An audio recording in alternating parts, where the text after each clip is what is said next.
Hello and welcome to another episode of Soap Goes to the Oscars. This is number 142. I am recording on January 18th, 2026, and I just finished watching Wilson. This was available on YouTube, so it was free. So I think I haven't paid anything yet for this round. I might have to pay for the winner, but we'll see when we get there.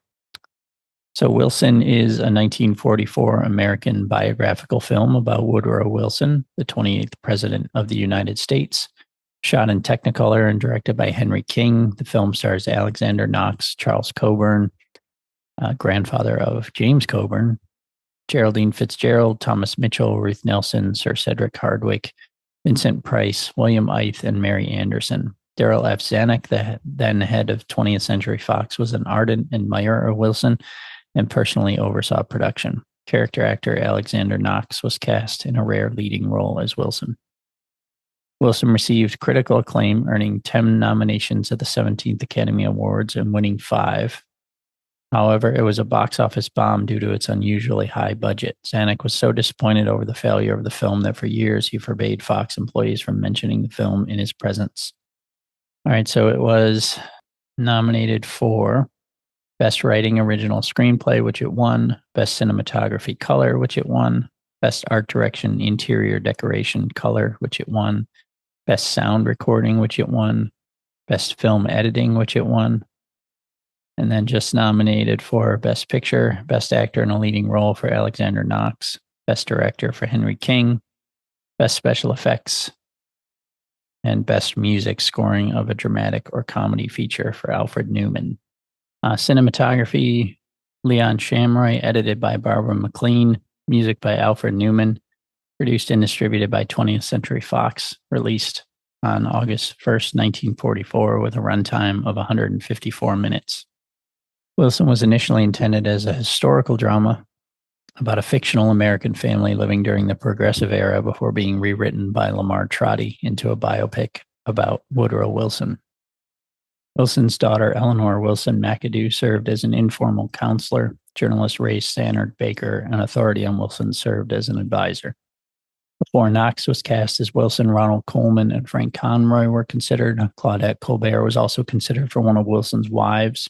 Dwight Fry was cast as Secretary of War Newton D. Baker, but died of a heart attack on November 7, 1943, a few days prior to his filming start. With a budget of $5.2 million, Wilson was the most expensive film produced by Fox at that time. Much of the budget went to constructing accurate and detailed sets for White House locations such as the East Room, the Blue Room, the Oval Office, and the Lincoln Bedroom. Scenes of the Democratic National Convention were shot at Shrine Auditorium in Los Angeles, while scenes set at Princeton were shot on location in Trenton, New Jersey. Other scenes were shot at the Biltmore Theater in Los Angeles. Wilson reportedly lost $2 million for Fox. The ticket sales were damaged due to the United States Department of War prohibiting the film's exhibition on armed forces bases during World War II under provisions of the Soldier Voting Act against the screening of political material that could influence elections such as the ones about to be held on November 7th, 1944. Nothing from Bosley Crowther here that I can see. So I like this one. It was pretty decent. I gave it 3 stars. It is super long at 2 hours and 34 minutes.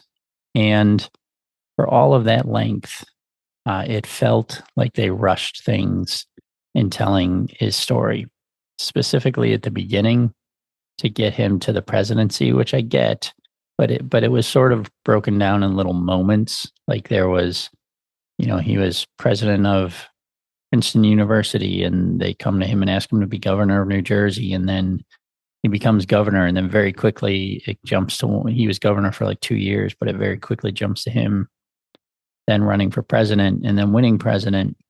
And then once he's president, it jumps very quickly to his first wife dying and then very quickly to meeting the new wife. And so there was a lot of like little sort of almost like vignettes at the beginning or the first hour or plus that felt very rushed to me. And then it sort of slowed down and, told the story. A lot of it, the end had to do with World War I and his reluctance to join and then later doing so and all that. But and trying to start the League of Nations and being, that being shot down by the Senate.